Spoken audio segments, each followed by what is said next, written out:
Assalamualaikum warahmatullahi wabarakatuh. Halo teman-teman semuanya, apa kabar? Semoga kalian masih dalam kondisi yang sehat walafiat dan tetap semangat untuk kuliah secara online ya. Nah, kita ketemu lagi di mata kuliah Manajemen Keuangan Syariah, di mana ini adalah pertemuan ke-12.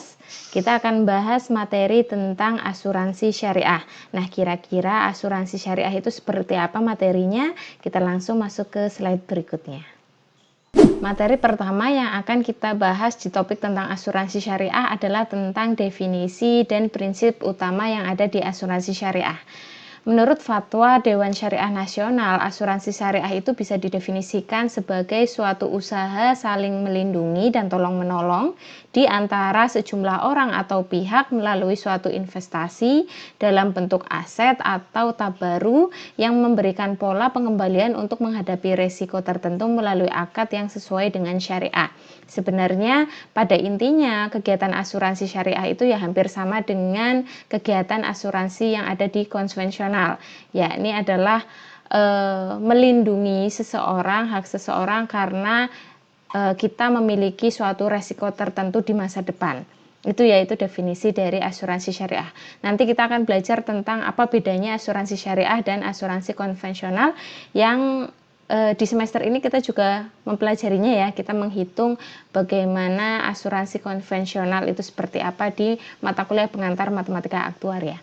Nah, selanjutnya kalau kita sudah memahami definisi dari asuransi syariah, beberapa prinsip utama yang ada di asuransi syariah yang pertama adalah dalam asuransi syariah itu prinsipnya adalah ta'awanu 'alal birri wat taqwa. Jadi tolong menolong dalam hal kebaikan dan takwa, itu prinsip utamanya.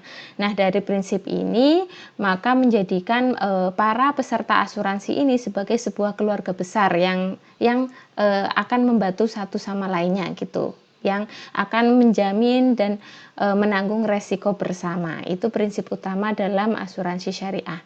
Nah, selanjutnya dari prinsip-prinsip utama tersebut maka diturunkan beberapa prinsip dasar asuransi syariah. Kalian bisa lihat di sini ya. Ada tauhid atau unity, di mana setiap bentuk bangunan ini adalah yang ada adalah dalam suatu syariat Islam. Nah, ini dasar utama dari asuransi syariah. Yang kedua adalah keadilan atau justice. Maka yang harus dipenuhi antara pihak-pihak yang terikat. Jadi dalam suatu asuransi syariah itu harus adil ya, harus adil.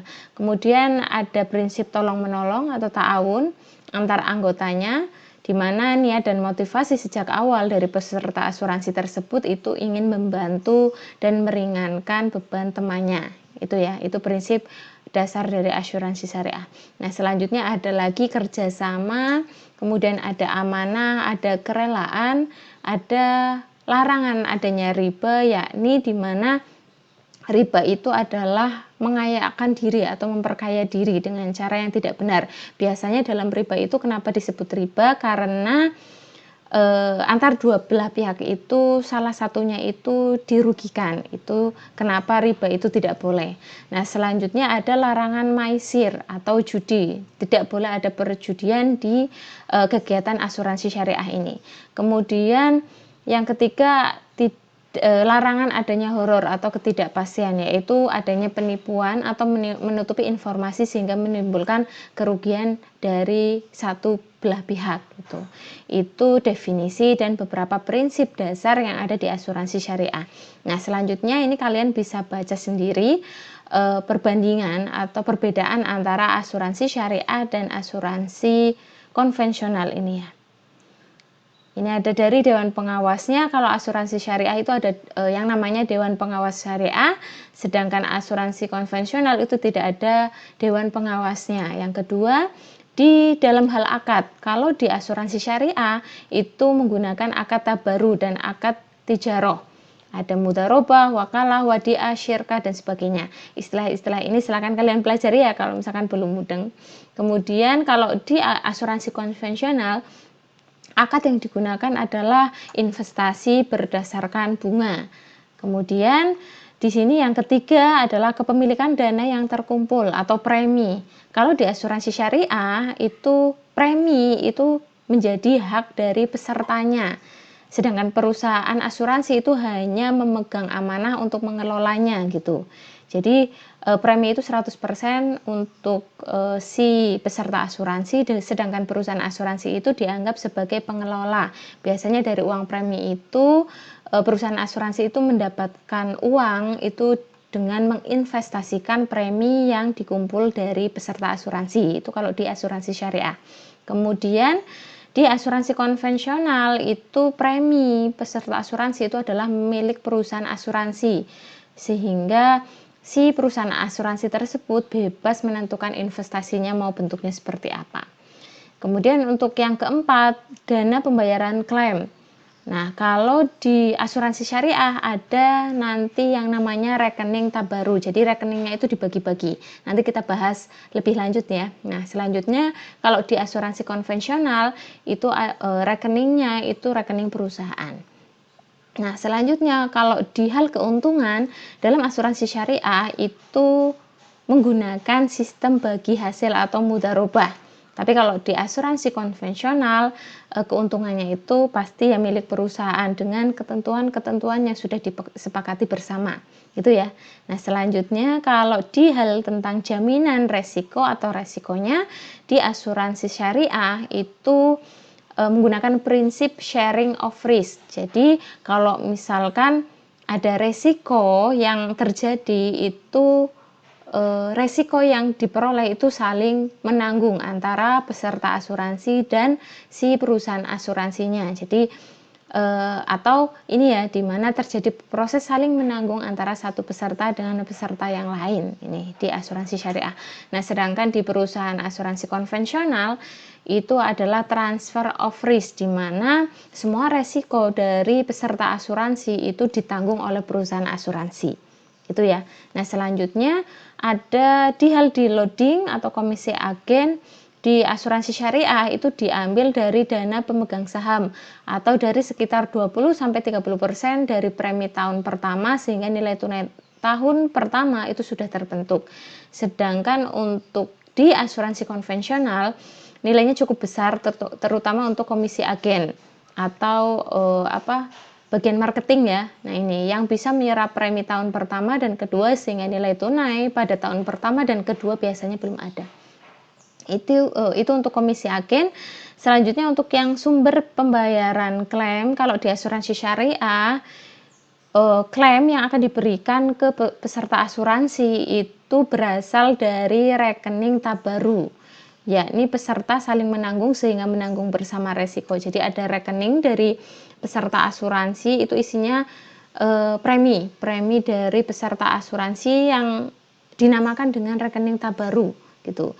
Kemudian kalau di asuransi konvensional sumber pembayaran klaim itu berasal dari rekening perusahaan sebagai konsekuensi penanggung terhadap tertanggungnya itu, karena di perusahaan atau asuransi konvensional itu kan transfer of risk, jadi semua resiko dari peserta itu tertanggung atau ditanggung oleh perusahaan asuransi, makanya nanti sumber pembayaran klaimnya itu ya dari perusahaan asuransi tersebut gitu ya. Jadi ini ada banyak perbedaan, banyak hal yang membedakan antara asuransi syariah dan asuransi konvensional. Nah, selanjutnya materi yang kedua yang akan kita bahas adalah bagaimana cara menghitung dana pertanggungan untuk asuransi jiwa, yakni di asuransi jiwa syariah khususnya. Kalau kalian masih ingat, kita kan di semester ini juga belajar tentang pengantar matematika aktuaria. Kalau di pengantar matematika aktuaria, kita kan mempelajari juga bagaimana cara menghitung uang pertanggungan atau kita istilahkan manfaat kematiannya. Nah, di sini pun di materi tentang manajemen keuangan syariah, topik asuransi syariah, kita juga akan mempelajari, kalian bisa membandingkan dana pertanggungan yang dihitung menggunakan asuransi syariah itu seperti apa, apakah berbeda dengan dana pertanggungan yang dihitung melalui asuransi konvensional yang sudah kita pelajari di mata kuliah yang lain.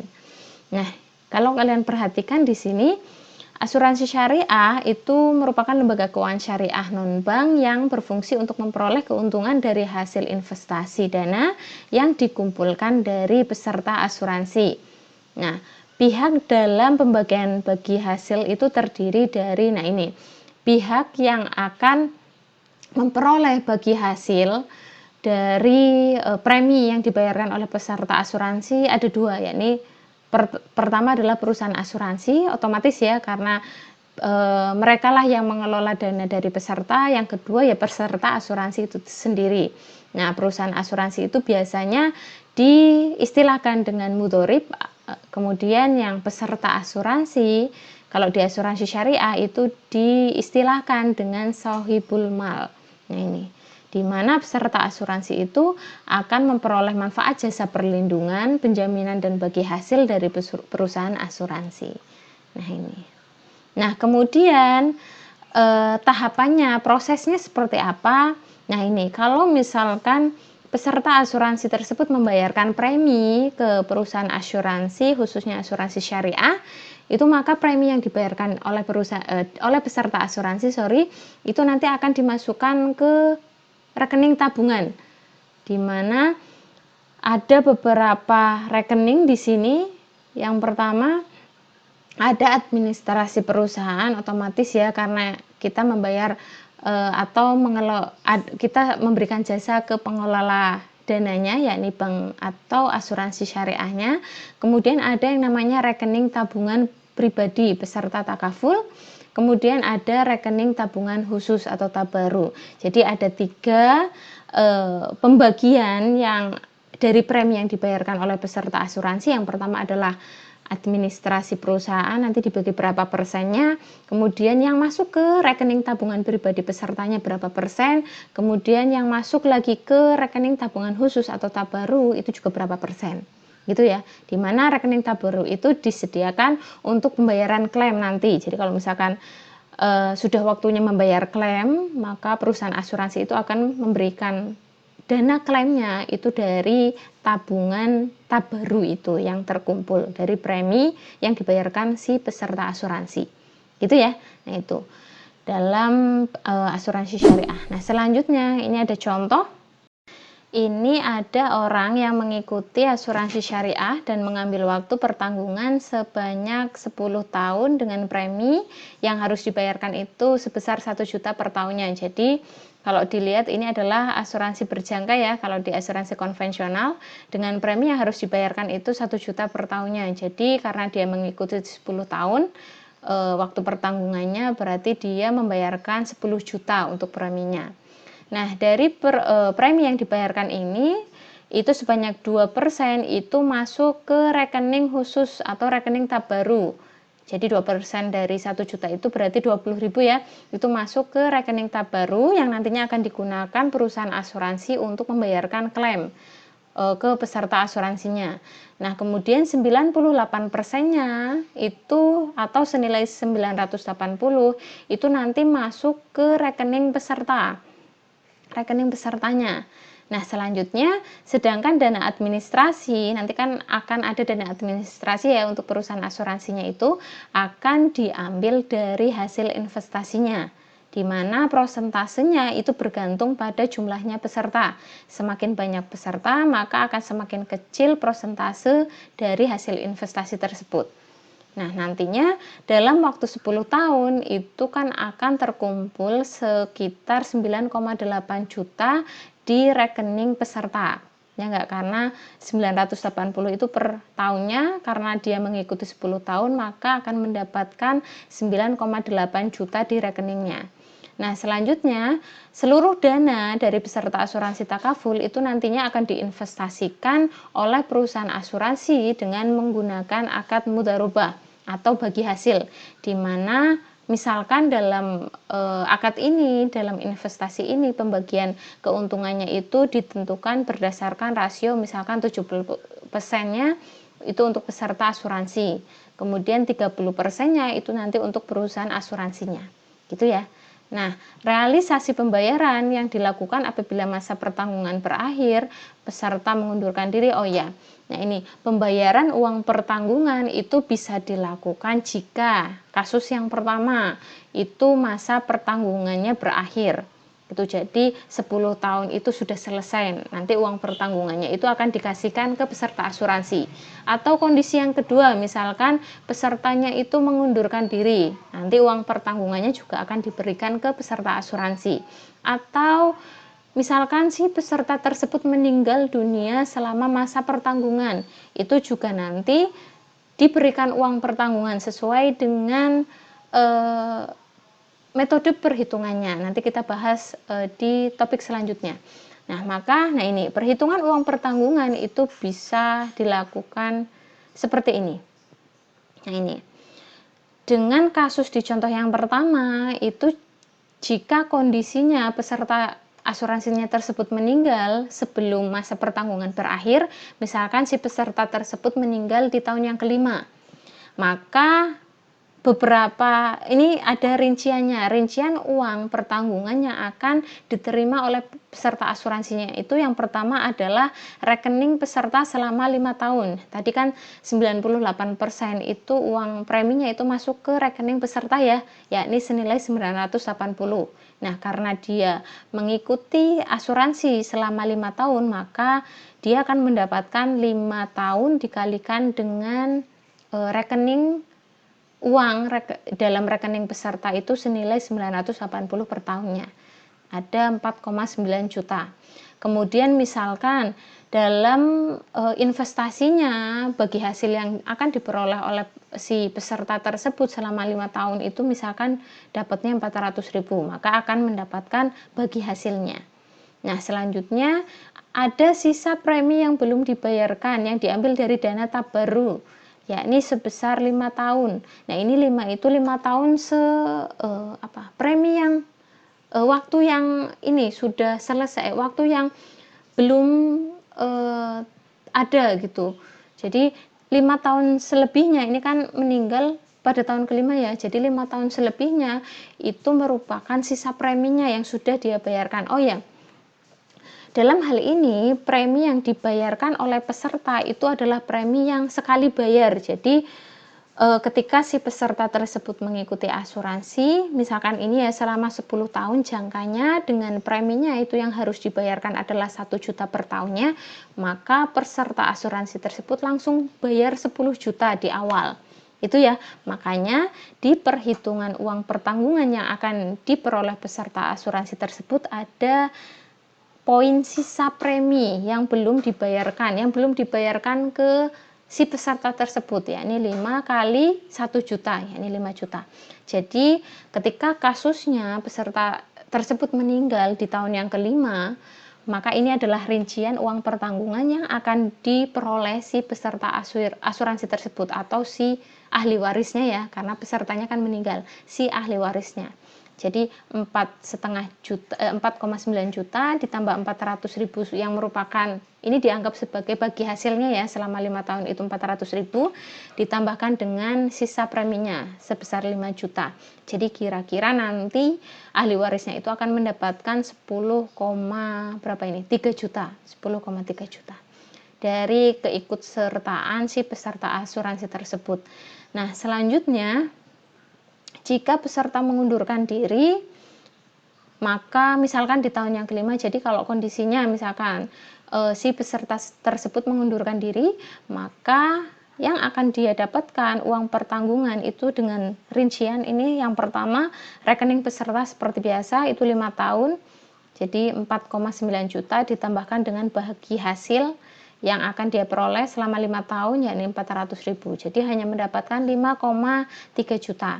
Kenapa sisa premi itu tidak dibayarkan atau tidak diberikan ke peserta kembali? Karena dia dianggap mengundurkan diri. Jadi dianggap secara sendiri itu tidak mau mengikuti asuransi, makanya preminya itu dianggap hangus. Gitu ya. Itu adalah beberapa kasus dari orang yang kemungkinan akan mendapatkan uang pertanggungan dari perusahaan asuransinya. Nah, kalau kalian perhatikan perhitungan yang ini, itu kan berbeda jika peserta tersebut memilih mengikuti asuransi konvensional. Di mana kalau kalian ingat ya, kalau dalam asuransi konvensional itu kan kalau seorang peserta mengikuti asuransi berjangka, kalau dia meninggal sebelum waktunya, dia baru mendapatkan uang pertanggungan. Tapi kalau misalkan dia meninggal setelah jangka waktunya atau jangka pertanggungannya, dia tidak mendapatkan apa-apa, ya enggak? Atau apalagi dia mengundurkan diri sebelum jangka waktu pertanggungan habis, otomatis si peserta tersebut tidak mendapatkan premi yang telah dia bayarkan. Itu perbedaan antara asuransi syariah dan konvensional ya. Nah itu. Nah, kalaupun misalkan dalam asuransi, dalam kontrak yang tertulis dalam asuransi konvensional, itu si peserta tersebut mendapatkan premi kalau dia mengundurkan diri, biasanya itu hanya memberikan porsi kecil atau persentasenya kecil kalau misalkan memang si peserta asuransinya itu akan mengundurkan diri dalam asuransi konvensional itu. Nah, inilah yang dimaksud dengan unsur judi atau masyir yang ada di asuransi konvensional, di mana kalau dari perhitungannya itu kan terlihat jelas pihak yang diuntungkan itu adalah pihak asuransinya ya, sedangkan pihak perusahaan asuransinya, sedangkan yang dirugikan ya si peserta asuransinya itu. Nah, namun di sini baru-baru ini ada beberapa asuransi konvensional yang memang memberikan kesempatan kepada peserta untuk mengundurkan diri sesudah batas waktu yang tertentu atau reversing period sebelum masa pertanggungan berakhir. Biasanya itu reversing periodnya itu diberikan selama batas waktunya itu 3 tahun sejak masa pertanggungan dimulai. Misalkan dalam jangka waktu 10 tahun, maka peserta asuransi kalau misalkan di tahun keempat dia mau mengundurkan diri masih diperbolehkan, biasanya seperti itu. Kalau di asuransi konvensional ya, tapi kalau di asuransi syariah, reversing period itu kan terjadi kapanpun, sepanjang waktu pertanggungannya, jadi sangat fleksibel. Itulah salah satu gambaran dari perbedaan antara asuransi konvensional dengan asuransi syariah. Nah, selanjutnya materi yang akan kita bahas adalah tentang perhitungan uang pertanggungan dalam asuransi syariah. Di sini yang perlu kalian perhatikan ada M di sini. M tahun. Satuannya adalah tahun, di mana M itu menyatakan panjang periode asuransi. P itu adalah besarnya premi yang dibayarkan peserta asuransi pada setiap awal periode, baik itu tahunan atau bulanan. Kemudian ada alfa. Di sini yang menyatakan prosentase premi untuk administrasi. Jadi alfa itu adalah prosentase prosentase biaya administrasi yang nantinya akan diambil dari premi yang dibayarkan peserta asuransi. Itu ya. Kemudian ada beta, itu adalah prosentase dari biaya tab baru atau uang yang masuk ke rekening tab baru yang nantinya akan digunakan perusahaan asuransi untuk membayar klaim ya, atau memberikan uang pertanggungan. Tuh. Maka 1 min alfa min beta itu adalah persentase premi untuk tabungan peserta, dan ini ada LI. LI itu adalah bagi hasil dari investasi tahun ke I. Jadi nanti kan seperti yang sudah dijelaskan sebelumnya ya, premi yang dibayarkan di perusahaan asuransi oleh peserta itu nantinya juga akan diinvestasikan oleh perusahaan asuransi dengan akadnya itu akad mudharabah bagi hasil, nantinya keuntungannya itu nanti dibagi 2 dengan prosentasenya itu tertentu, kesepakatan antara peserta asuransi dan perusahaan asuransi. Nah, maka perhitungan uang pertanggungan itu ada 3 kondisi. Yang pertama, kondisi jika peserta tetap hidup sampai akhir masa asuransi. Maka uang pertanggungan atau dana pertanggungan yang disimbolkan dengan D di sini itu dibayarkan ke peserta dengan perhitungan seperti ini. Berarti M atau periode asuransinya dikalikan dengan, ini kan 1 dikalikan dengan premi ya, berarti dikalikan dengan preminya dikurangi dengan biaya administrasinya, alfa dikali premi itu kan biaya administrasi, dikurangi dengan biaya atau uang yang masuk ke rekening tab baru atau pembayaran klaim nanti. Ini ya, berarti premi, periode, masa periodenya dikalikan dengan preminya, dikalikan dengan besarnya biaya administrasi selama periode M dikurangi dengan biaya uang tabaru selama periode M ditambahkan dengan uang bagi hasilnya. Jadi hasil investasinya ya ditambahkan. Ini uang pertanggungan atau dana pertanggungan yang akan diterima peserta asuransi jika dia tetap hidup sampai akhir masa asuransi. Ini uang ngitungnya seperti ini ya, pakai rumus ini.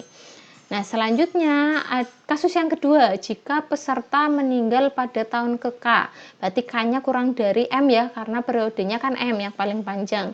Kalau si peserta tersebut meninggal di tahun ke-K, maka uang pertanggungan yang akan dia dapatkan untuk ahli warisnya khususnya, itu berarti K dikali preminya dikurangi dengan biaya administrasi selama periode K, dikurangi biaya atau uang yang masuk ke rekening tabaru untuk pembayaran klaim nantinya sepanjang K periode.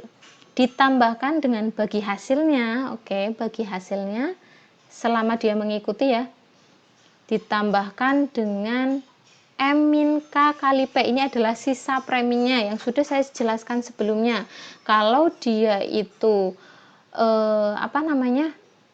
meninggal di tahun ke-5, maka sisa preminya kan berarti 5 tahun yang akan datang lagi ya. Kalau misalkan masa pertanggungannya itu 10 tahun misalkan, maka ini adalah sisa preminya. Itu kalau kasus ketika dia meninggal dunia si pesertanya. Nah, selanjutnya untuk kasus di mana peserta tersebut mengundurkan diri. Nah, ini kalau si peserta tersebut mengundurkan diri di tahun ke-S, maka uang pertanggungan yang akan dia dapatkan itu sebesar S, itu periode ketika dia mengundurkan diri ya, dikalikan dengan preminya yang sudah dia bayarkan, dikurangi biaya administrasi selama periode S, dikurangi dengan dana yang masuk ke rekening tabaru untuk pembayaran klaim nantinya selama periode S, ditambahkan dengan bagi hasil selama periode S tersebut, selama periode ketika dia mengikuti asuransinya sebelum dia mengundurkan diri. Nah, ini jadi jelas ya, ini adalah metode atau rumus untuk menghitung uang pertanggungan dengan 3 kasus yang berbeda. Ketika dia tetap hidup sampai akhir masa asuransi, ketika pesertanya meninggal sebelum masa asuransi berakhir, atau ketika peserta tersebut mengundurkan diri sebelum masa asuransi selesai. Nah, selanjutnya kriteria dalam menetapkan dana pertanggungan untuk asuransi jiwa itu ada 3. Jadi ketika perusahaan asuransi itu akan menetapkan uang pertanggungan maksimal kepada seseorang yang mendaftar asuransi itu ada 3. Yang pertama adalah nilai ekonomis, di mana dalam nilai ekonomis itu nilai rata-rata hasil pendapatan setahun itu dirata-ratakan dalam setiap bulannya. Jadi harus tahu dulu pendapatan per bulannya dari peserta asuransi yang mendaftar asuransi. Yang kedua adalah adanya individu yang sangat bergantung pada nilai ekonomis tersebut. Jadi apakah ada tertanggung, misalkan istri, anak, keluarga, orang tua, dan sebagainya. Kemudian yang ketiga adalah sangkutan dana pihak lain di dalam aktivitas bisnis, misalkan ada hutang, pinjaman, cicilan, dan sebagainya. Nah, selanjutnya dalam pembelian asuransi jiwa itu dianggap tidak layak jika peserta memiliki kondisi yang pertama ini tidak ekonomis. Jadi rata-rata penghasilannya itu tidak bisa ditentukan. Yang kedua itu tidak ada yang menjadi tanggungan, misalkan tidak ada keluarga atau saudara, anak, istri yang menjadi tanggungan. Terus atau yang ketiga tidak ada sangkutan pinjaman utang. Misalkan tidak ada hutang, tidak ada cicilan, dan sebagainya. Itu kriteria yang dilakukan perusahaan asuransi ketika dia menetapkan kira-kira berapa besar uang pertanggungan yang akan diberikan ke peserta asuransi. Nah, di sini kalau kalian tahu dalam asuransi jiwa yang sedang booming kali ini adalah asuransi unit link, di mana asuransi unit link itu adalah kombinasi dari menabung, menyimpan uang dengan investasi. di mana investasi tersebut biasanya itu adalah pembelian saham di pasar saham. Tuh, jadi kalau misalkan ada teman-teman yang ingin membahas unit link sebagai topik tugas akhirnya, silakan kalian baca-baca, sudah banyak referensinya ya, silakan kalian baca lagi tentang asuransi unit link. Jadi sudah ya, ini tentang bagaimana cara menghitung uang pertanggungan dalam asuransi syariah dengan kriteria penetapan dana pertanggungannya. Nah, selanjutnya, nah ini materi yang ketiga itu tentang penetapan uang pertanggungan. Nah, seperti yang sudah saya jelaskan tadi ya, ada 3 kriteria dalam menetapkan uang pertanggungan. Nah, di sini metodenya ada 3. Yang pertama adalah metode human life value, di mana dalam metode ini total jumlah rata-rata pendapatan setiap bulannya dalam setahun itu nanti dikalikan dengan ekspektasi lamanya dana tersebut bisa menopang hidup hingga ahli waris itu mampu untuk mendapatkan income sendiri. Jadi nanti dalam metode human life value itu harus diketahui dulu pendapatan dari peserta asuransi gitu. Nanti dari pendapatan tersebut per bulannya itu harus dikalikan dengan setahunnya ya berapa, kemudian dikalikan dengan kira-kira dari uang tersebut itu ahli waris tersebut bisa hidup berapa tahun. Nah, contohnya seperti ini. Contoh yang pertama, kalau misalkan ada ayah usianya 35 tahun, dia berpenghasilan 5 juta. Kemudian ayah tersebut punya istri, istrinya itu ibu rumah tangga dengan 1 anak, anaknya usia 9 tahun misalkan. Nah, kalau si ayah ini meninggal, ternyata diekspektasikan, dikira-kira dengan pendapatan sebesar 5 juta per bulan, ahli warisnya yakni si istri dan si anaknya itu bisa hidup selama 5 tahun. Misalkan ya, untuk biaya hidup itu dari 5 juta tersebut selama 5 tahun bisa survive atau bisa hidup gitu. Nah, maka kalau si ayah tersebut meninggal, maka uang pertanggungan yang bisa dihitung, yang bisa diekspektasikan, dikira-kira optimalnya adalah seperti ini. Jadi uang pertanggungan yang bisa dihitung itu adalah gaji si ayah tersebut, itu kan 5 juta ya. Ini per bulan dikalikan 12, jadi dihitung selama 1 tahun, dikalikan dengan ekspektasi si ahli waris tersebut survive. Misalkan diekspektasikan dengan gaji 5 juta tersebut, si istri dan anaknya itu bisa survive 5 tahun kemudian. Jadi ini dikalikan 5 tahun. Nah, kira-kira uang pertanggungan yang mungkin bisa diberikan perusahaan asuransi jika si ayah tersebut mendaftar ke suatu asuransi jiwa, ya kira-kira sebesar 300 juta. Jadi total uang pertanggungan yang sekiranya bisa diberikan ya oleh perusahaan asuransi ke si ayah tersebut ketika si ayah tersebut meninggal, maka kira-kira 300 juta rupiah. Ini untuk kasus yang pertama dengan metode human life value.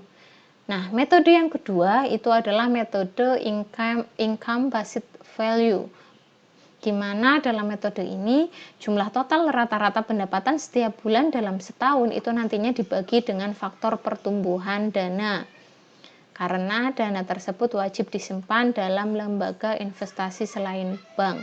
Nah, ini contoh yang kedua, ini adalah untuk menjelaskan metode income based value ini. Nah, ini kalau misalkan uang pertanggungan dari contoh yang pertama ya gajinya kan 5 juta per bulannya. Maka kalau menggunakan metode income based value dengan asumsi bahwa si ahli waris tersebut itu menempatkan uang pertanggungan tersebut. Jadi dalam metode ini pun ada hubungannya. Nanti diinvestasikan uang pertanggungannya, misalkan diinvestasikannya dalam ORI, obligasi retail Indonesia, atau Sukri, Sukuk Retail Indonesia, atau diinvestasikan lagi di reksadana pendapatan tetap misalkan, yang secara historis itu memiliki kinerja setahunnya itu 6% sampai 10%, misalkan dianggap kinerjanya itu 6%, maka uang pertanggungan yang optimal yang akan diberikan perusahaan asuransi ke peserta asuransi tersebut, ini kan berarti total rata-rata pendapatan itu nanti harus dibagi dengan faktor pertumbuhan dana. Nah, di sini pertumbuhan dananya dianggap 6% per tahunnya. Maka uang pertanggungan yang bisa diberikan itu sekitar 1 miliar.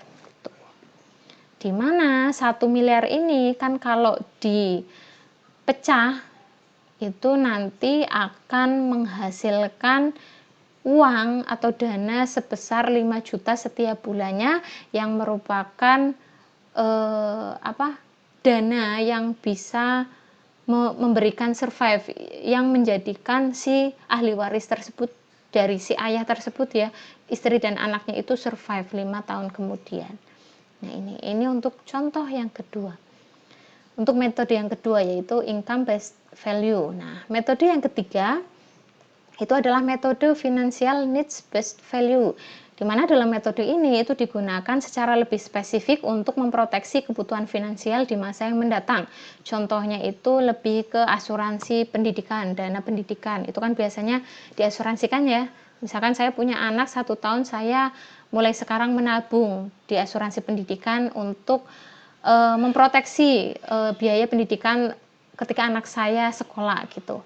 Nah, dalam prakteknya untuk menghindari pembayaran premi yang sangat besar, metode ini tidak bisa berdiri sendiri, tetapi harus dikombinasikan dengan investasi produk yang cocok. Nah, di metode ini pun perlu adanya kerjasama investasi, gitu ya. Nah, biasanya investasi yang digunakan itu adalah bisa berbentuk unit link, yakni yang dimana pengembalian rata-ratanya itu di atas deposito. Nah, dalam metode ini itu tidak memproteksi penghasilan, tetapi kebutuhan keuangan di masa yang mendatang. Ini bisa kalian lihat di contoh yang ketiga. Nah, ini misalkan si ayah itu menjalankan asuransi untuk memproteksi biaya pendidikan anaknya. Nah, biaya pendidikan saat ini itu misalkan 200 juta. Dengan perkiraan biaya pendidikan itu akan naik sebesar 12% per tahunnya, maka kira-kira 9 tahun kemudian, misalkan ya jangkanya itu 10 tahun, maka dalam 9 tahun kemudian kira-kira biaya pendidikannya itu menjadi 550 juta gitu.